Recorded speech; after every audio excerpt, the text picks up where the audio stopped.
All right, Mr. Ferguson, thank you for joining my partner and I. Just for the record, would you like to state your name, your profession, and date of birth? My name is James Ferguson. My date of birth is October 10, 1942. 42. All right. Thank you for having us. First thing, just like to ask, where are you from exactly? Where were you born? I'm having some difficulty hearing you. Let me see if it's my sound on this end. Okay, go ahead. I tried to turn my sound up. Where were you from? Where were you born at? I was born in Asheville, North Carolina.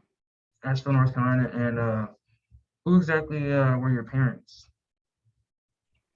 Uh, my father was James Ferguson. My mother, Nina Ferguson. I was the youngest of 7 children born to them.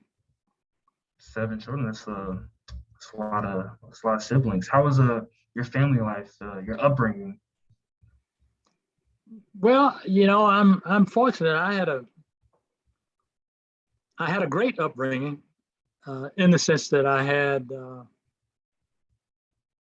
two parents who were not highly educated. My mother actually finished 1 year of college, and my father, who was born in a little town called Plum Branch, North Carolina, dropped out of school when he was in I think the 6th grade. It was either 3rd grade or 6th. Mhm. But he taught himself how to read, educated himself. Um, and they were both remarkable parents. Um, it's not, yeah, I got 3 children. I can't imagine what it would be like to have 7, like they did. But they managed to have 7 children. As I mentioned earlier, I was the youngest of that 7, but somehow or another they managed to treat us all as though we were only children, in the sense that we got a lot of their attention. And I'm surprised we got any at all, because they were both full-time workers. My mother worked as a maid in a white home. And my father Mhm. worked at the railroad, Southern Railroad, when I was born. And at a point, I can't tell you exactly when, the railroad laid off a bunch of people, including my father. And he found other jobs that he did around the city of Asheville. Mhm. He worked for uh, the bakery there. I think it was called Wholesome Bakery at the time.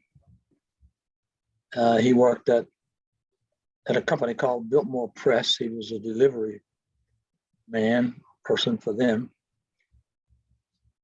And in addition to that, he did some entrepreneurial work of his own. He sold coal and kindling, as we called it, at the time. So he was very industrious and always managed to land somewhere when the employment ran out where he was. Um, so every time I reflect on it, I think about how fortunate I am to have the 2 parents that I had, who understood children well. I guess they had to, with 7 children. So I had a good family life. I was poor, as I came to realize later, but I never felt poor, because I always felt like I was living a reasonably good life with 2 parents who were good people, and 6 brothers and sisters. So I had lots of companionship in the house, as well as in the neighborhood that I lived in.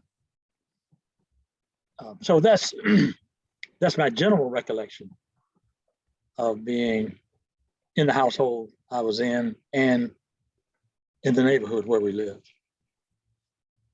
Absolutely. It sounds like your parents were definitely great pillars in your life. and definitely inspired you in a way tremendously. Is that correct? I heard part of what you asked me, and that is, yeah, they were a great influence in my life and a great encouragement to me in the things that I set out to do. Although in some ways, some parents viewed the kind of protest activity that I got involved in early on as being sort of a threat to them, in the sense that in some ways, some parents of my contemporaries felt very threatened because they were almost all of them were employed by some entity or establishment that was run by white people who would not be particularly sympathetic to the protest activities that I became involved in my high school years. But again, I don't want to sound like a broken record, but I felt like I had a great childhood, and I felt and continue to feel that I had great parents who were remarkable in the way that they found to be supportive of all 7 of us that were born to them. Absolutely. You mentioned your protest activities in your high school days. Would you care to go into more detail about that? Sure, I can do that. Yes. Let me start with some protest activity that I got involved in. I think that would have been the 11th grade, where I was attending the all-black high school, Stevens Lee High School. And it seems like I graduated Stevens Lee in 1960, so this would have been during the fall of my senior year, when the school board and superintendent proposed to do some renovations at the all-black high school that I attended, Stevens Lee. And some friends of mine and I, and at the time, I think I was serving, well, I know I was serving student body president, the mayor of the school, as they called it at the time. And I remember feeling that the additions that were being proposed were grossly inadequate, particularly compared to the grand campus that the white school had down on McDowell Street, I guess about a couple of miles from the black school. In any event, my friends and I, at the time, my fellow students, expressed our dissatisfaction with the proposed renovations that were adopted by the school board to be carried out by the superintendent. And we made known our opposition to it, dissatisfaction with it. And we met among ourselves and decided that we would carry our dissatisfaction to the school board, to the school superintendent. I remember at the time that the principal at the black high school, who was relatively new to the school, I think he came during our, I think our 10th grade year. But in any event, he called my friends and me into his office once he got wind of the fact that we were planning to carry out protests to the school board, school superintendent. Mm-hmm. And so he threatened us that if we, well, he cautioned us not to do it. He Yes. then threatened us that if we did it, we would not graduate. Really? Yes, and our response to that was, well, what we were proposing to do is more important than graduation itself. And if doing what we thought was the right thing to do meant that we wouldn't graduate, then we wouldn't graduate, at least not at that time. So we made known to him our intentions to carry our protests to the school board. We had, in fact, proposed a meeting with the superintendent and school board to talk about the matter. And we were determined to do that, even at the risk of not being able to graduate, at least on time. And so we did. And as it turned out, we were able to get support for what we were proposing from the president. I think it was the president of the parent-teacher organization at our school. So we carried it out, and that resulted in some newspaper publicity. And ultimately, the school board rejected our proposals to try to equalize the schools through the renovations that they were proposing. We then took the position that if the board would not reconsider what it was doing and come up with a more equitable plan for us as Black students at an all-Black school, then we would lead a protest of the students at Stevens-Lee down to Lee Edwards, which was a white high school. And we were prepared to do that. But as we came closer to the moment for that to happen, the school board did reconsider their position. And they then adopted a proposal to build a new high school. Amazing. To replace Stevens-Lee High School, the Black school we were going to.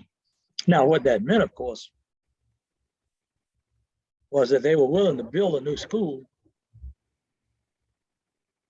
as long as they didn't have to take any steps to desegregate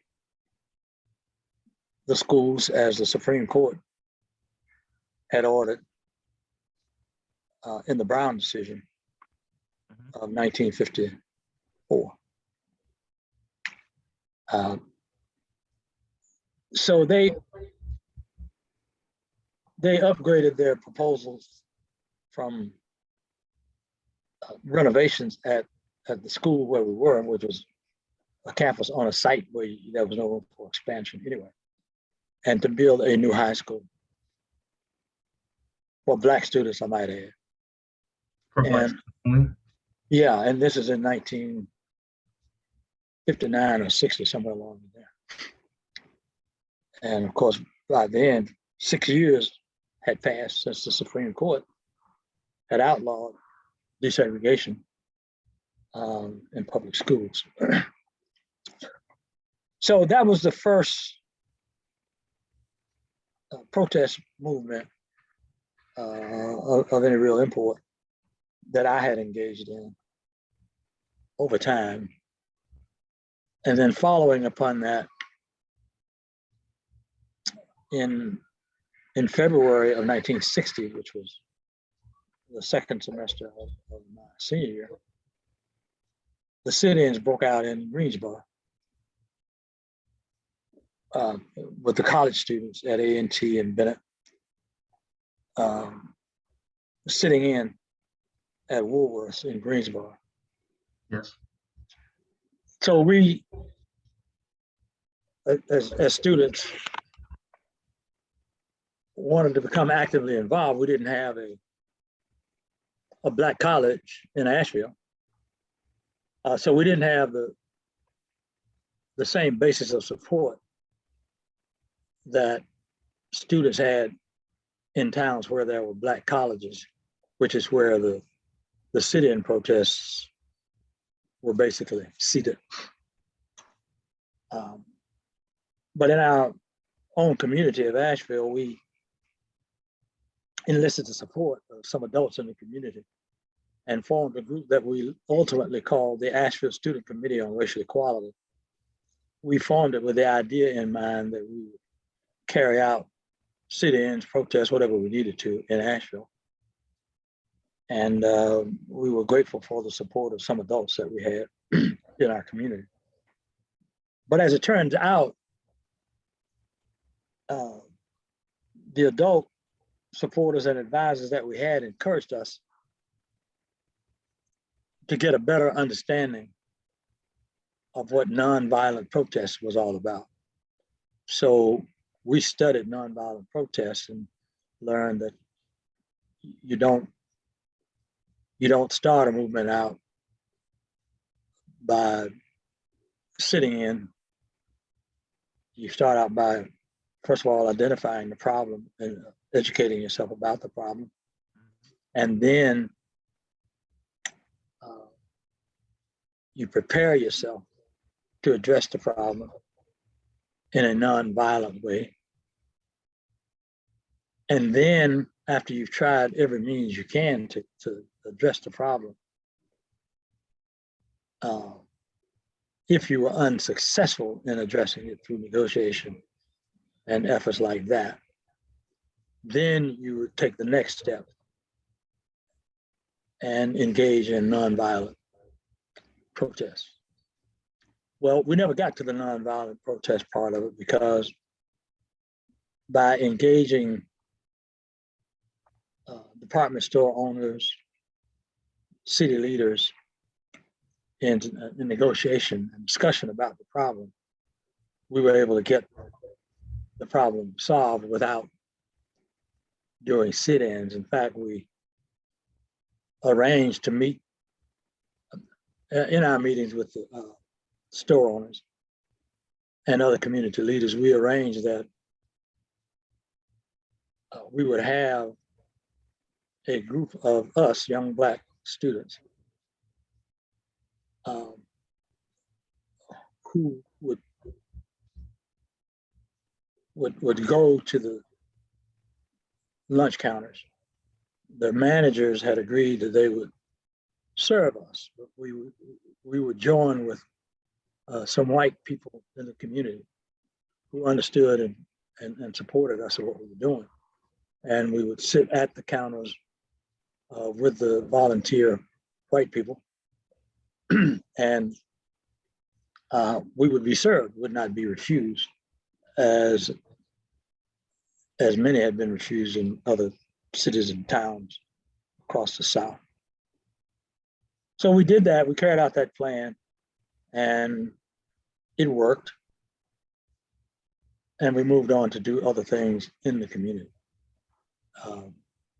So that's kind of where I got my initial involvement in trying to advocate for a more equitable inclusion of Black folks who have been left out of the social fabric of our city, state, and country at the time.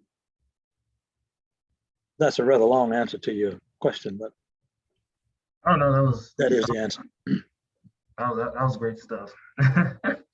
But you spoke about how your parents felt were worried about your involvement in protests, as they felt like they felt that they were threatened based off their employment with white institutions. But did you ever feel like you yourself felt threatened as trying to change the status quo and bring more equitable foundation for Black people within the Jim Crow South in Asheville? I never felt threatened personally because I never had any personal threats that I can recall. We knew, when I say we, the student group that I was a part of knew that we were putting ourselves in a position where there might be some violent response to what we were doing.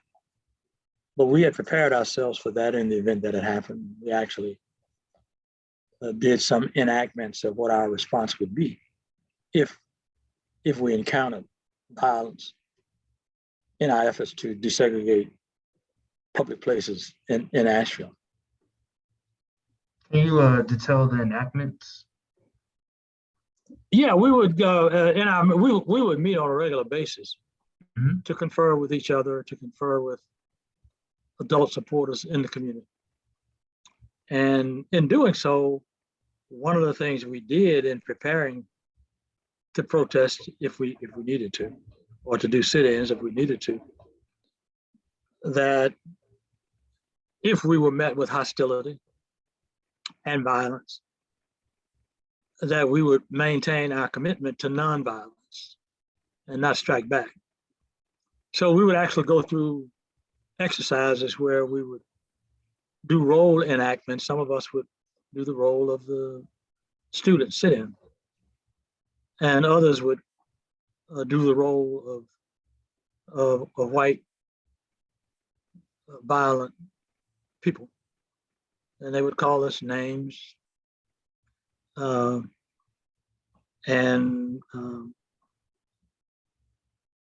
greet us with physical violence or threats of violence and all of that. And instead of doing what folks normally do when they're met with violent, threatening situations and react with anger, we had to prepare ourselves to react in the nonviolent. And the whole philosophy of nonviolence is that you overcome hate and violence with love and peace and kindness. But that's not necessarily the natural human reaction. So in order to assure that we would follow the guidelines of nonviolence, we would do those enactments so that we would prepare ourselves to react with love and nonviolence rather than hate and violence if we were confronted with violence. And that had a salutary impact on all of us. In fact, as a result of some of these enactments, there were some in our group who decided for themselves that they couldn't do that, that if they were met with violence, they were going to meet violence with violence. And they voluntarily agreed not to engage in our demonstrations because they didn't want to do anything to harm our efforts. And they realized that their own reactions would put what we were trying to do at risk. So it wasn't just a single enactment. We would meet on a regular basis and put ourselves through the rigor of being able to react to violence in a nonviolent way. And that served us well in what we were doing, because after the initial efforts that I've already described to you, where we had white people in the community join with us to try to avoid the spectacles that we had seen in other places where the students were met with violence, and sometimes that violence came from the police. And it worked for us, as I told you, but there were some places after we did the initial demonstrations that would not agree to serve African Americans. But what happened is that in one place in particular, I'm remembering, there was a restaurant in a segment of town called Kenilworth. And that place took up the seats from their lunch counter so there'll be nowhere to sit. So you couldn't have a sit-in with nowhere to sit. I guess you could sit on the floor, but we didn't choose to do that. Yeah.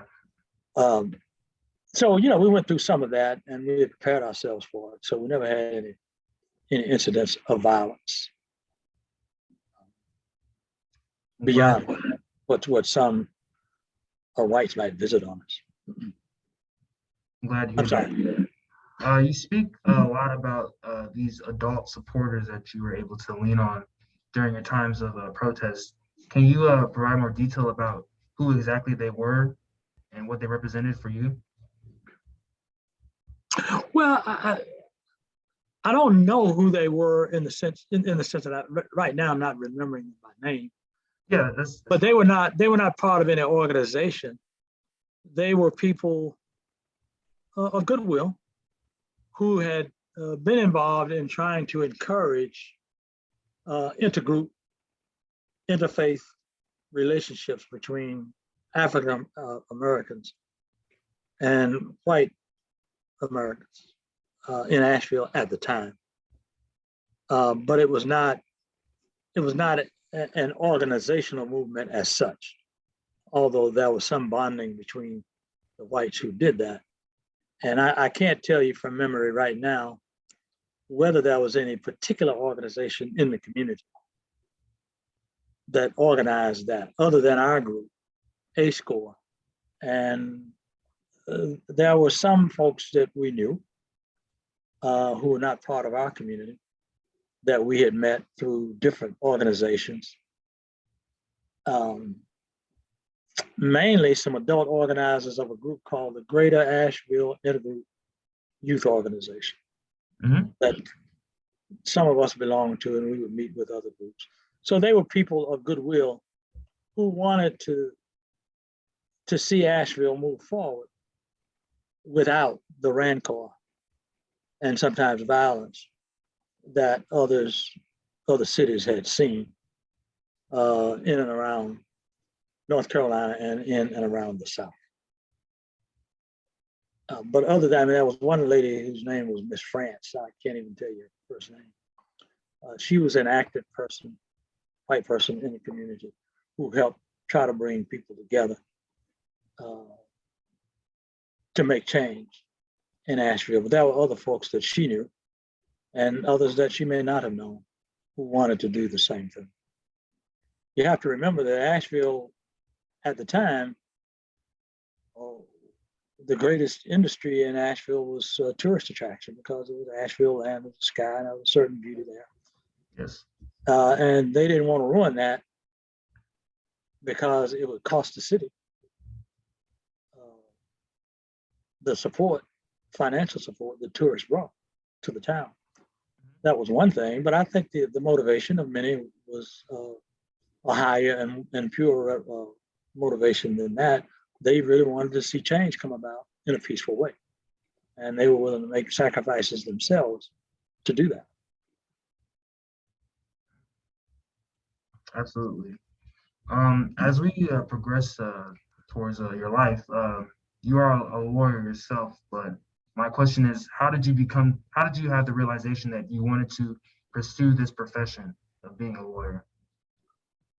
Well, interestingly enough, that came about as a result of some of the things I just described to you, but in a different way. One of the things we did in preparing ourselves to carry out any protest that we needed to was to consult with lawyers. At the time, there were two Black lawyers in Asheville. There was a Black lawyer named Reuben Daly and a Black lawyer named Harold Epps. So we contacted these lawyers. I didn't know them. I was the head of our group, A-Score. Some of our adult advisors probably did know them, but I can't even tell you how we managed to get them to meet with us. But we wanted to meet with them so we could understand as best we could the legal ramifications that we might encounter in our protest activity. So they agreed to meet with us, and I recall thinking, that this was going to be a grand meeting and we were going to learn all about the law and learn what the limits of the law were and what you could do and what you couldn't do and what to do if we got arrested. You know, all the information one would think one needed in order to engage in the kind of protest activity we were going through. When we knew from what had happened in other places that there was always the potential of violence coming from the other side and that some violence might even come from the police. So preparing ourselves to confront that if we had to, we contacted these lawyers. They agreed to meet with us, and they did. I and my colleagues anticipated a meeting where we would learn all about the ins and outs and legal ramifications of the activities that we were about to engage in. To our surprise, when we had the meeting, the lawyers basically, in response to our request for legal advice or legal information, said, you all do what you have to do or what you plan to do. And if you run into legal issues, if you get arrested or whatever, give us a call and we'll respond to support you. That was basically it. And I remember thinking, wow, we're getting this kind of support from lawyers we didn't know. We knew they were in town, but I'd never in my life ever sat and talked with a lawyer before. In any event, I was very impressed that here were two people who were meeting with us without charge, who were talking with us about some activity that might require their services. And they had yet to mention anything about what they would charge or what would be required to get them involved. They just said, if you need us, call us. And I thought, what a great thing to be able to do in a community and to help a community move forward. To be able to say, if you need me, call me, I'll come and I'll help. And that's when I first started seriously considering going into law. And as a result of that whole experience, because we met with the lawyers from time to time after that, and they were always willing to give us their time. They never, ever asked us to pay a dime. If they had asked us to do it, we would have had to tell them we don't have it. We were high school students. Some of us had little jobs, but we didn't have anything like what it would take to compensate a lawyer for giving us the assistance we might need. So from that time on, I had it in my mind that that's what I wanted to do. I think I had thought about it before then, but now that it was coming closer to the time for me to get out of high school and go to college, and I always wanted to go to college, all my brothers and sisters went. So from that time on, I thought more seriously about it.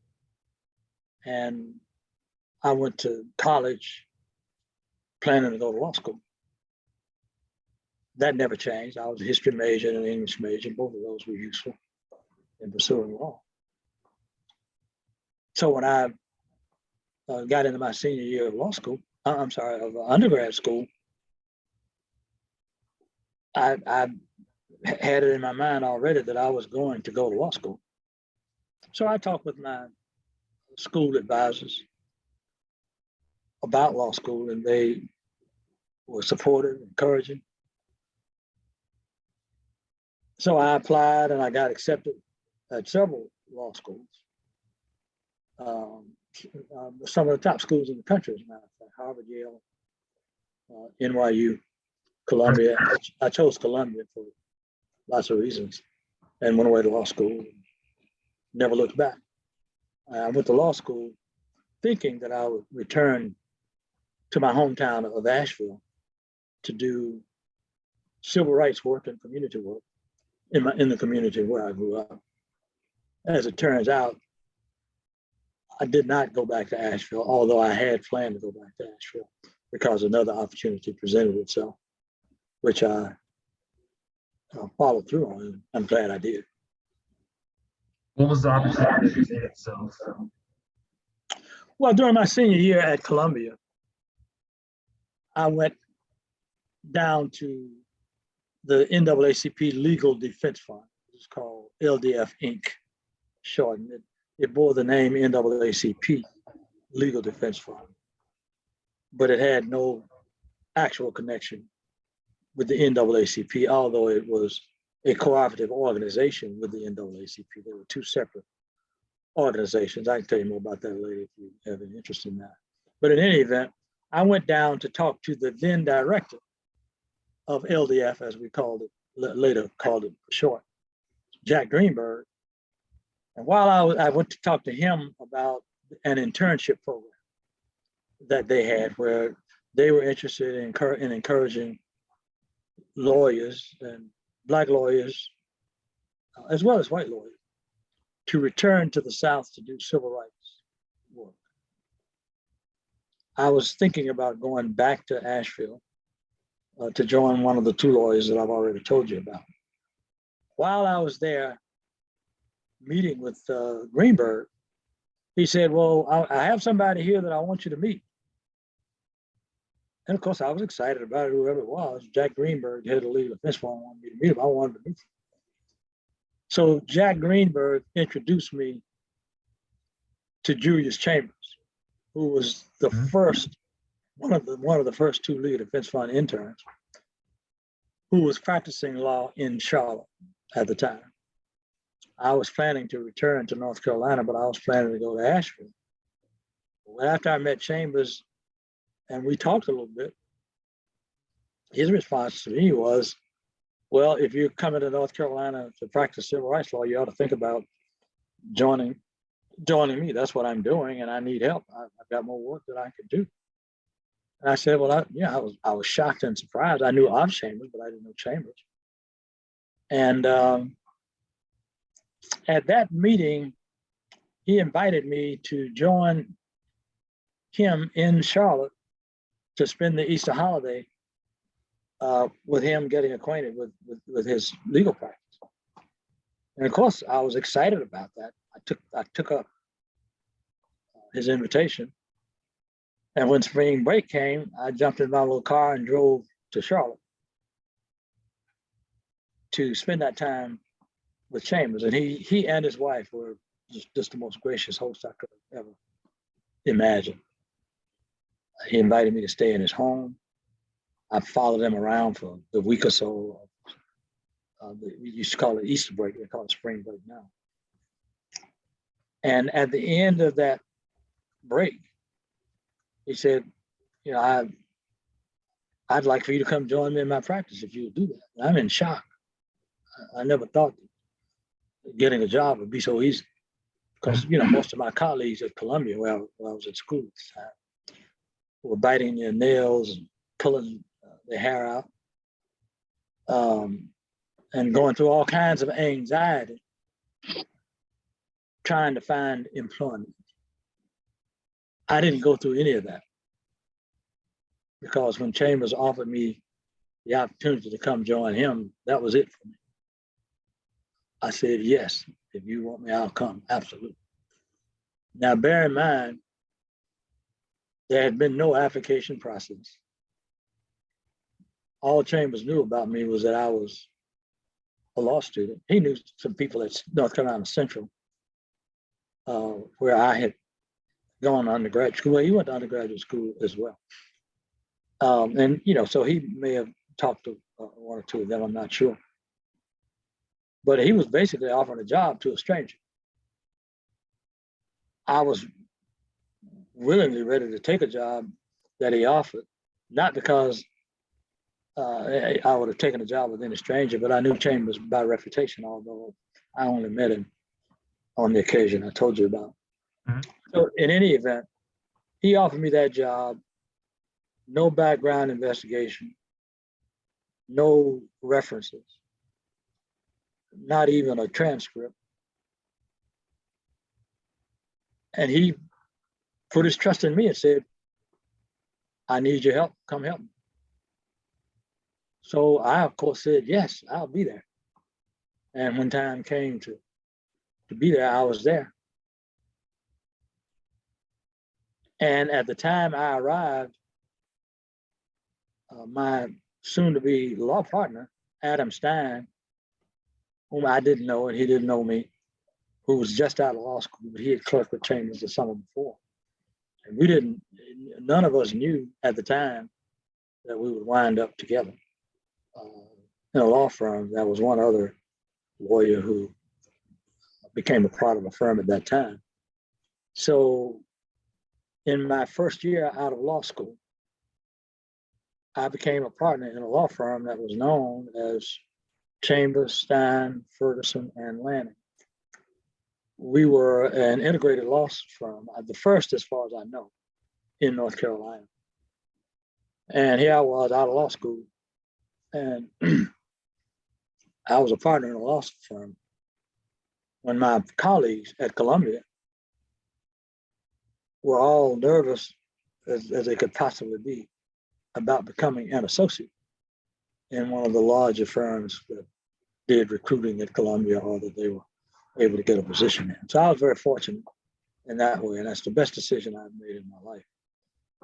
And that's why I'm still here. I was very. You did say that you were. I'm sorry. Sorry. Go ahead. I'm sorry. I interrupted you. No, you're fine. So you were the first racially integrated law firm in the state, correct? Well, we have that reputation. I've had one or two people say that there was a firm before that, but what they described to me was not a firm, but a partnership of two people. And I'm not sure about it because I only heard about it.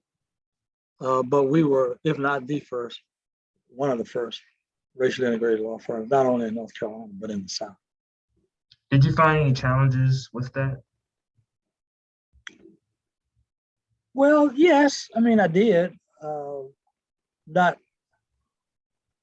Not in the sense that there were folks protesting us being a law firm, but in the sense that I remember the first argument I had in the Supreme Court of North Carolina. When I stood up to argue, the Chief Justice stood up and left the courtroom. When I finished, he came back. And I remember being in court in the eastern part of the state, where the perception is that race relations were worse there than in other parts of the state, South, I don't know, where I had a judge say to a group of people that he thought were all white. One of them wasn't white, but she looked white. He made some comment about that darky lawyer from Charlotte coming down here trying to tell him how to run his courtroom. And the person in the group was actually an employee in the clerk's office. And she later told me what the judge had said. So we had things like that. And then, of course, we had my law firm was burned down. The house, our newly rated house, was firebombed. So yeah, you had various incidents that took place, but nothing that stopped what we were doing. We were pretty dedicated to do what we did throughout. So sure, we had some blips in the process, but that's what we did, and we were able to follow through on that commitment. So your firm was firebombed, correct? Yes, I think it was 1971. Yes. Do you have any recollection of how it happened, or what was like your reaction or to it, everything that was happening with that situation? Oh, I remember it very well. I was at home and the phone rang in the wee hours of the morning, 3 or 4 o'clock, somewhere along in there. And it was Chambers' wife, Vivian, on the phone. And she was calling to say, Fergie, that's what they call me. Fergie, the office is on fire. And we're headed over there now. And I was shocked and probably a little groggy at 2 or 3 o'clock in the morning, but I said, I'll be there. So I got up and drove down to the office, which was a 2-story house that had recently been renovated by Chambers and a contractor in Charlotte. to house our firm that had actually started in a 2-room law office that was a walk-up on the fringes of downtown. So in any event, I got there and saw this beautiful building engulfed in flames. Mm. And I remember the fire department being there, and there were some ATF agents, as we used to call them, alcohol attacks firearm agents who were stationed in Charlotte, part of the federal government. And they assured me and Chambers and others that they would, it was obviously an arson. It's not like the building caught on fire spontaneously.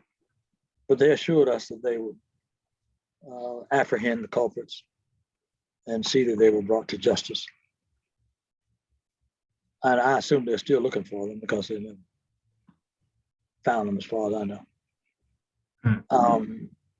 But I'll tell you something that grew out of that was, as I look back on it, was surprising at the time. We assumed that someone had firebombed the building because of the activities that we were involved in, which was trying to bring about a racially desegregated society. But our library was ruined.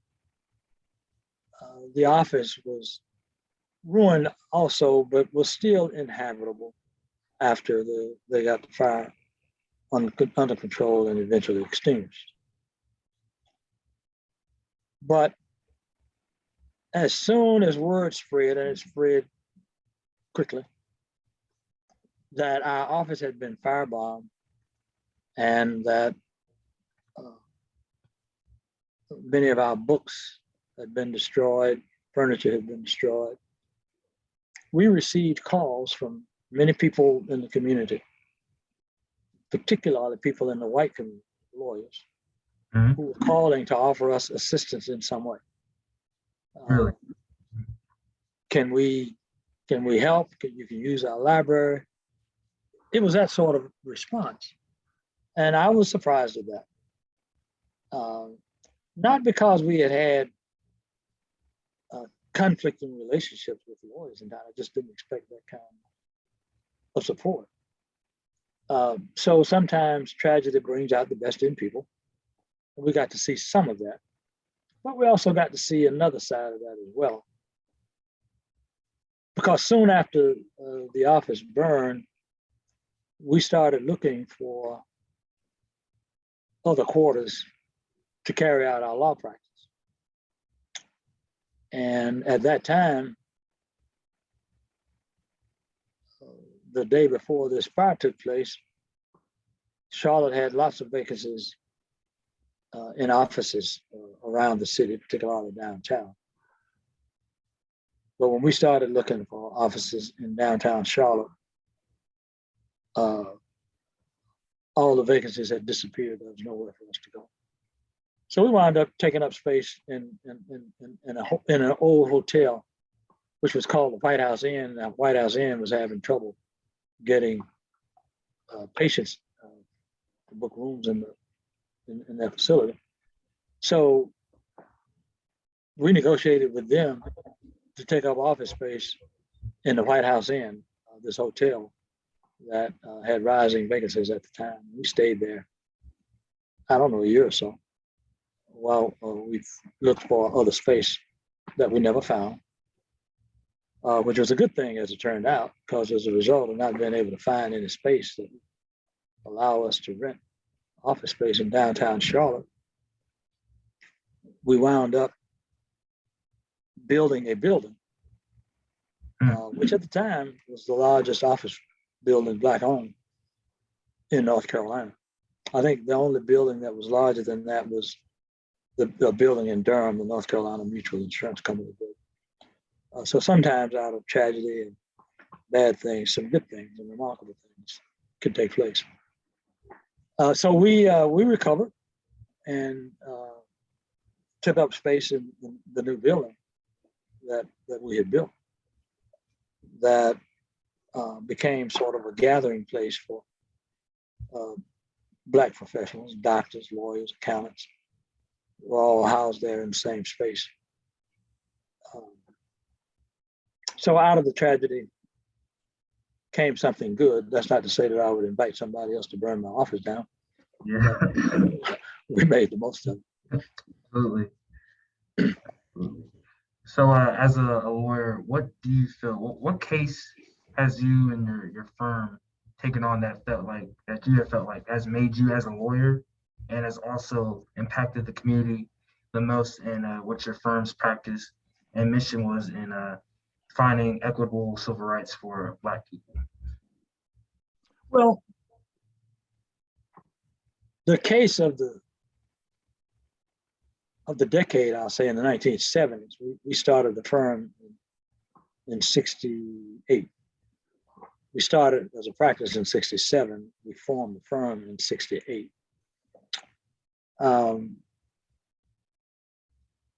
And right around that time,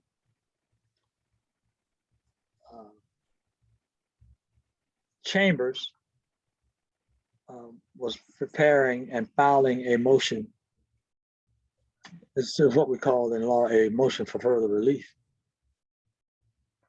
to try to bring about more desegregation in the Charlotte-Mecklenburg schools. A lawsuit had initially been filed in Charlotte in 1964 by a lawyer. I think it may have been right around the time Chambers came. But there was a lawyer in Durham named Conrad Pearson who did legal defense fund work in North Carolina before Chambers came down. And so there had been some early ruling in the case that did not result in any real desegregation of the schools. So in 1968, Chambers filed a motion to reopen the Charlotte-Mecklenburg case, and he was asking for further relief, that more be done to desegregate the schools in Charlotte. And I think that case probably had more impact than, at least as much impact as any that we did, both at the time and subsequent to that. We did other cases in employment, public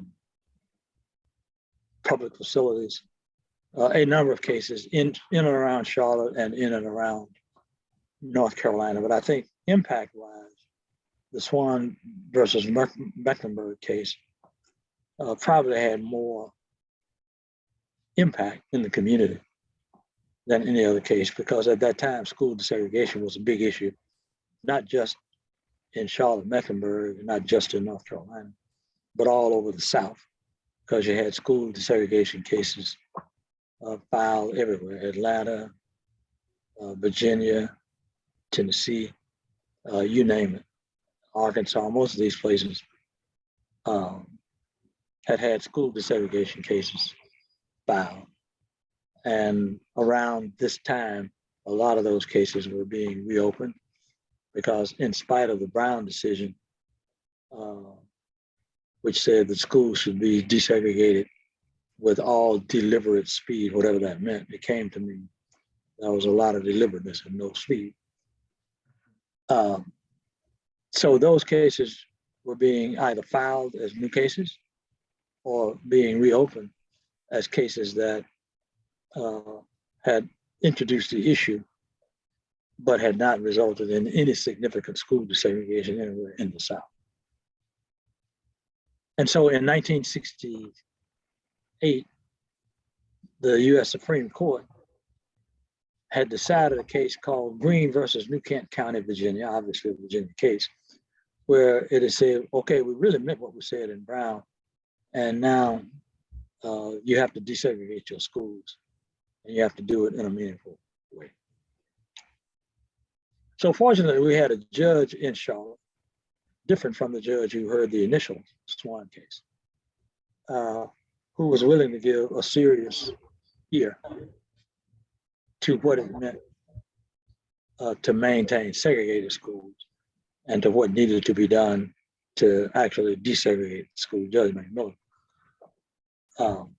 So Charlotte Mecklenburg, as a result of the Swan case, Charlotte Mecklenburg schools became the most desegregated school system in the nation and remained that way for a short while. And just to give you an example of how meaningful that was at the time, Charlotte Mecklenburg has gone from being one of the most desegregated school systems in the nation to now becoming the most segregated school system in North Carolina and one of the most segregated school systems in the nation as well right now. So Charlotte Mecklenburg is one of the most segregated school systems in the state? Yes. Yeah. What you have to remember is there was a school case brought in somewhere in the late 90s where white parents were suing to do what they could to stem the tide of school desegregation that had taken hold in some places in the South and other places in the nation. So that case was a white parent. I'm going to tell you the name of the case in a minute. It slipped my mind, I guess, because I don't want to remember. But that case ended supervision of desegregation of the school system, of the desegregation of the Charlotte Mecklenburg school system. And it was declared a unitary, Charlotte Mecklenburg was declared a unitary system, which meant that you no longer had court supervision of the system, and the school system itself was in charge. And following that case, the system quickly resegregated and remains so now. Although there still is talk about having a desegregated school system, we really no longer have one. And schools can be pretty easily identified as white or black, and while we maintain a pretense of being a desegregated school system, in reality, it is not any longer a desegregated school system. And although you don't have the schools being segregated by law, you have de facto segregation in Charlotte and other systems around the South as well. But the era of meaningful school desegregation in the South has largely passed away. So would you say that basically everything that happened during the civil rights movement, what they stand for and what the movement was trying to make happen, would you say is being reverted back in present times? Well, a lot of that, yeah, is a thing of the past, and in schools in particular, many schools are racially identifiable schools today. Mm-hmm.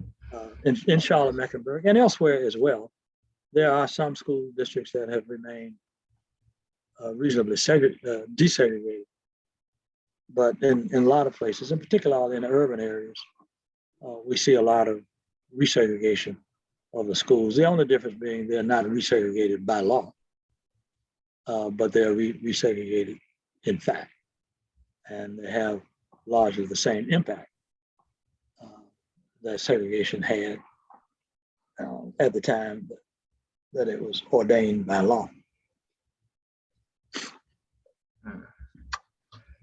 Absolutely. So you've had like a very long career as a lawyer. And in your estimate, in your opinion, who would you say was kind of like your mentor or people that have really shaped your career as a lawyer and kind of has helped you get to where you are today? Well, my main influence was right here in my office, Chambers. And although in many ways Chambers and I were contemporaries, uh, he was the one who brought us together. And he was a leader in trying to bring about the elimination of racial segregation,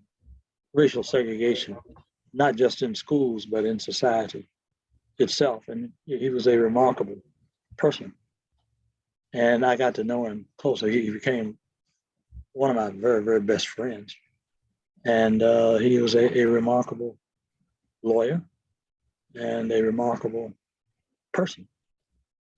So in terms of influence, he had a great influence on me as a lawyer, as a colleague, as a friend. So I can honestly say that I cannot point to any lawyer that had a greater influence, because there was no lawyer that I was closer to than I was with Chambers during the times that we had together. Now, in my time, I've seen lots of great lawyers, some of whom I knew, some of whom I did not know.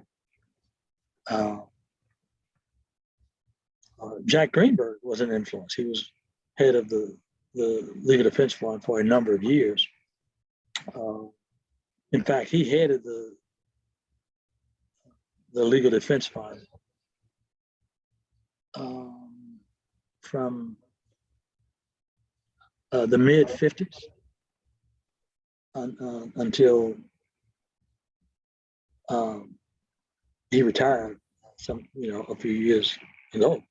And interestingly enough, you may know it, but Chambers succeeded him as the head of the Legal Defense Fund.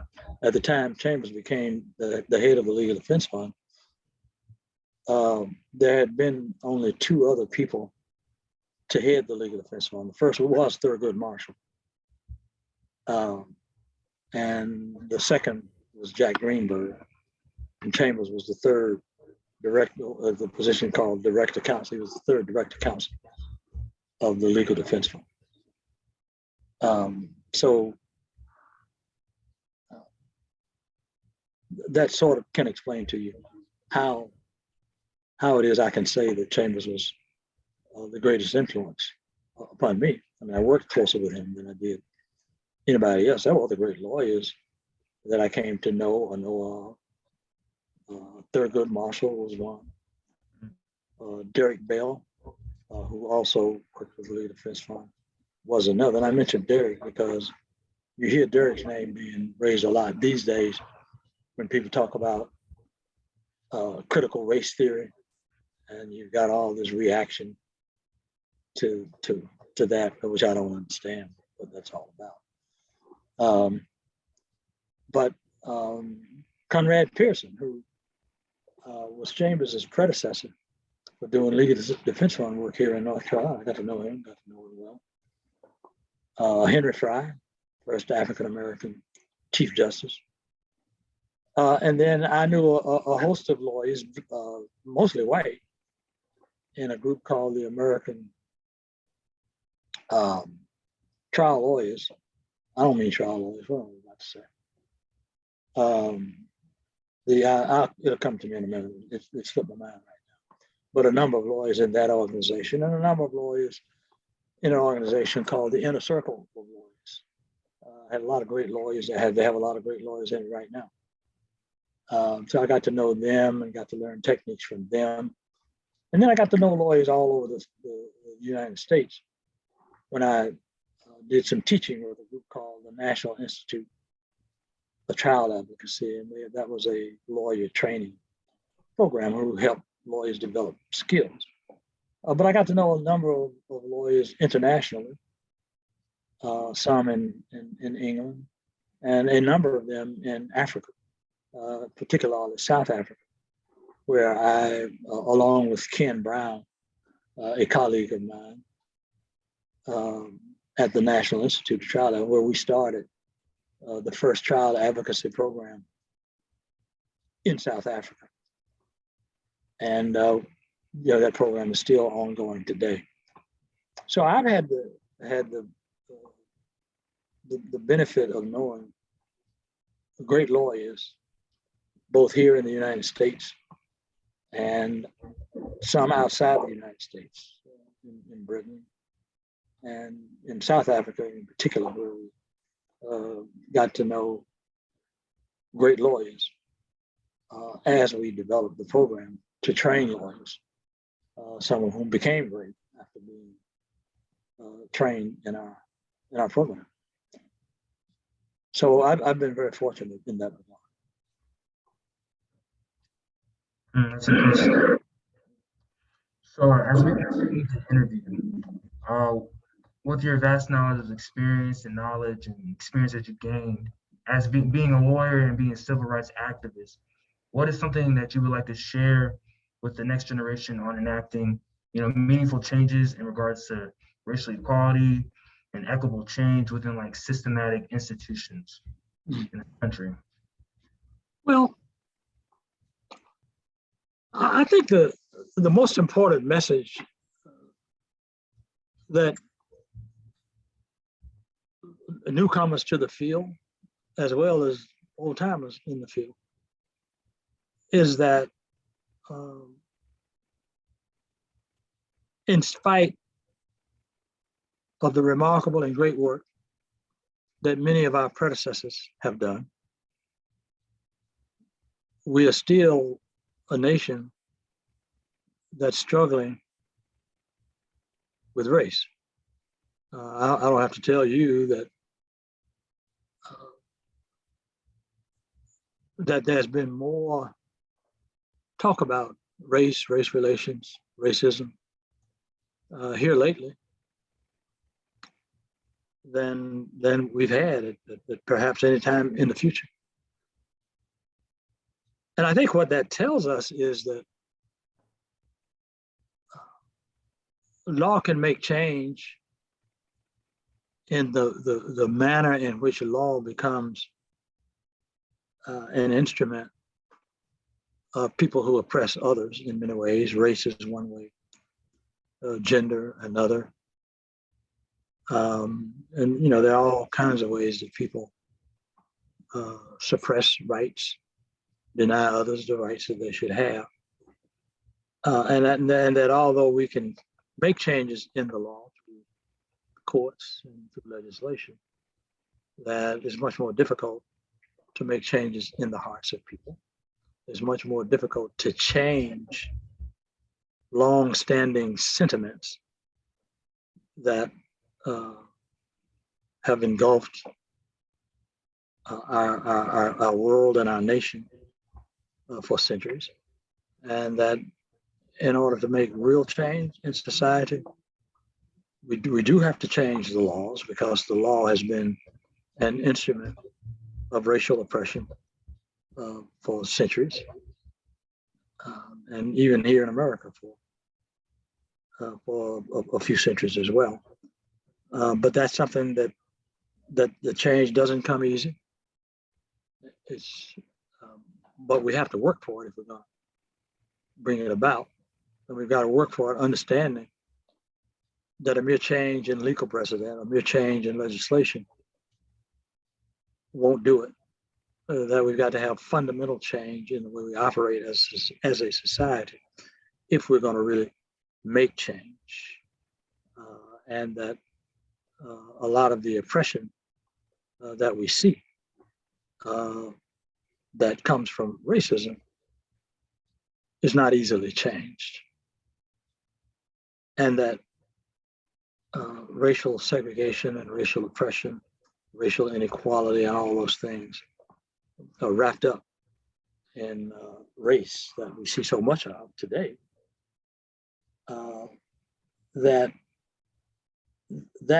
has resulted from centuries of not only racial oppression and racial segregation, but also from the reputational wounds that our society, both here in America and in Africa, Caribbean, South America, Europe, and places all around the world, has had a lasting impact.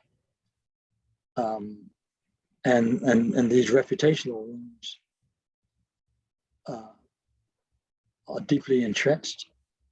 They're lasting. They don't readily change. And it's going to take much more effort to change it, because we're just now beginning to realize just how devastating those wounds have been, how deep they've been, and how obstinate they are, and how difficult it is to change that. But we have to change it. Elsewise, we'll continue to live in a world where opportunity is for the few and not for the many. And if we're going to have a world where we get beyond racial oppression, racial repression, and racial terror, all of those things are things that we have to continue to work at. We don't get it because we got a good legal precedent in a given case, or because we got a change in the law. It comes about when people really accept others as equal to themselves, and they believe in opportunity, not just for the few, but for the for the many. And we made some progress along those lines, but we see every day that we have not made the progress we thought we made. We have not made the progress we hoped we made, and that we're still on the journey, and that we can get there. But it's not going to be quick. It's not going to be easy. But we're still on the road, and we have to remain on the road until we reach the destination.